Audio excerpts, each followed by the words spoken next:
রিচা ঘোষ পুরো ভারতবর্ষের গর্ব তথা উত্তরবঙ্গের শিলিগুড়ির গর্ব রিচা ঘোষ আপনারা সবাই চেনেন।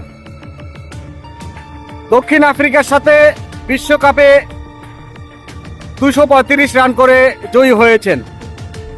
এরপরে শিলিগুড়িতে এক বর্ণাঢ্য যাত্রার মাধ্যমে তাকে স্বাগতম জানানো হয় এবং পশ্চিমবঙ্গের মুখ্যমন্ত্রী মমতা বন্দ্যোপাধ্যায় তাকে ডেকে নিয়ে পশ্চিমবঙ্গ রাজ্য পুলিশের ডিএসপি পদে ঘোষণা করেছেন।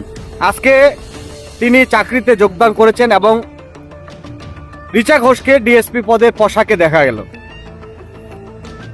সিএবি থেকে 34 লক্ষ টাকা উনাকে দেওয়া হয়েছে রিচা ঘোষকে এবং একটি স্বর্ণের চেন থেকে শুরু করে বিভিন্ন ধরনের পুরস্কার কিন্তু উনি ইতিমধ্যেই পেয়েছেন। এবং সবচেয়ে খুশির খবর, উত্তরবঙ্গের শিলিগুড়িতে রিচা ঘোষের নামে একটি স্টেডিয়াম তৈরি করবে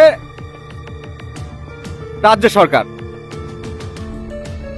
এই খুশির খবরে ইতিমধ্যেই তোলপাড় নেট মাধ্যমে।